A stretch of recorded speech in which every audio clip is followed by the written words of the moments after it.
Hello guys, পুকু লাইফস্টাইলে তোমাদের অনেক অনেক স্বাগত জানাই। আশা করছি তোমরা সবাই ভালো আছো, পুকুও ভালো আছে। এই ভিডিওটা হচ্ছে আমার দুর্গাপুজোর ভিডিও। তো দুর্গাপুজোর ভিডিও আমি পোস্ট করতে পারিনি একটু সময়ের অভাবে, তো এখন এডিট করতে বসলাম এবং পোস্ট করব।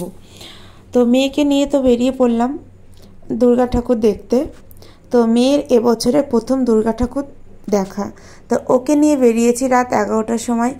ও ঘুম থেকে উঠেছে, তারপরে ওকে খাইয়ে দাইয়ে নিশ্চিন্তে নিয়ে বেরিয়ে পড়েছি। তো ঠাকুর দেখার পর দেখো মেয়ের জন্য চুড়ি কিনতে এলাম। ও চুড়ি পেয়ে তো খুব খুশি, মানে এতটাই আনন্দিত বোধ করছে, মানে চুড়ি ও নিয়ে আর দেবেই না। গত বছর পুকুর বয়স ছিল মাত্র 1 মাস। তো গত বছর আমি ঠাকুর দেখতে বেরোইনি, এবছরও তো একদমই যাওয়া হয়নি। কোথাও দূরে বাড়ির কাছাকাছিতে ঠাকুর দেখতে গেছি, তারপর রাত 11টার সময়। মাত্র একদিনই বেরিয়েছি, তো আর কোথাও আমি যেতে পারিনি।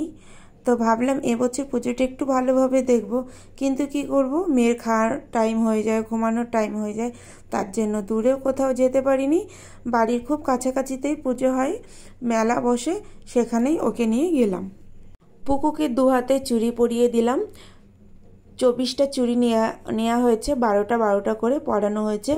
দেখে তোমরা জানিয়ে তো পুকুকে চুড়ি পরে কেমন লাগছে দেখো। এরপর চলে গেলাম আর একটা পুজো মণ্ডপে। তো খুব বেশি ঠাকুর দেখিনি, 2 থেকে 3টে ঠাকুর দেখেছি। এ হচ্ছে আর একটা প্যান্ডেল, এই প্যান্ডেলটাও খুব সুন্দর করেছে।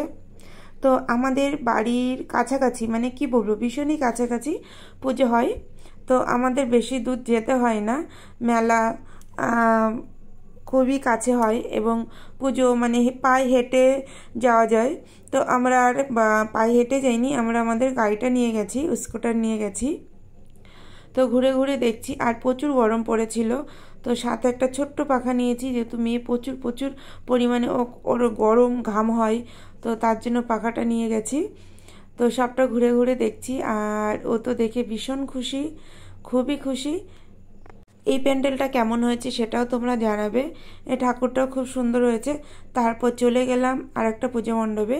তো এই প্যান্ডেলটা হচ্ছে প্রত্যেক বছরই ফার্স্ট হয়, তো প্রাইজ পাই। তো এবছরও প্যান্ডেলটা সুন্দর হয়েছে, ভীষণই সুন্দর হয়েছে।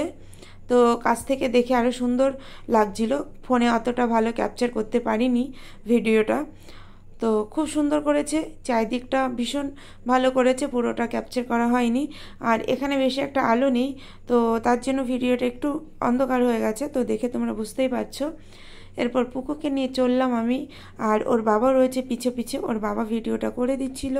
দেখো এবার লাইটের সামনে চলে এসেছি। তো পুরো ঠাকুরের মুখটা ভালো ক্লিয়ার আসছে না, যেহেতু লাইটের ফোকাসটা পড়েছে, সাদা হয়ে গেছে। তো এই ঠাকুরটাও খুব সুন্দর হয়েছে। আর আমার সোনামা তো দেখো পুকু পুরো দেখছে, আর ওকে বলছি ক্যামেরার সামনে তাকাতেও না তাকিয়ে এদিক ওদিক তাকাচ্ছে। এবার চলে গেল পুকুর বাবার কোলে, আর আমি ভিডিওটা করছিলাম। দেখো কি সুন্দর ফোয়ারা করেছে। এরপর ছবি তুলবো, তো ছবি তোলার জন্য পাশে সুন্দর একটা ডেকোরেশন করেছে, দেখো দারুণ সুন্দর। এখন প্রত্যেকটা পুজো মণ্ডপে এরকম একটা ছবি তোলার জন্য ডেকোরেশন করে। তো মেয়েকে নিয়ে তো ভালোভাবে পোস্ট দিয়ে ছবি করতে পারলাম না, যেহেতু মেয়ে কোলে রয়েছে। দেখো ওড়নাটা খুলে পড়েই গেল। এরপর ওর পাপাকে একটু ছবি তুলে দিচ্ছিলাম এবং ভিডিও করে দিচ্ছিলাম। আর মেয়ে তো ফোনের সামনে তাকাচ্ছিলই না, খালি এদিক ওদিক চারিদিক ঘুরে ঘুরে দেখছে। মানে ও বাইরে বেরোলে এতটা খুশি হয়, এতটা খুশি হয় বলার মতন না। আমার মেয়ের ভিডিওটা যদি তোমাদের ভালো লেগে থাকে তাহলে অবশ্যই লাইক কমেন্ট করে দিও, আর এখন থেকে পুরকুর ভিডিও কন্টিনিউ তোমরা পেয়ে যাবে।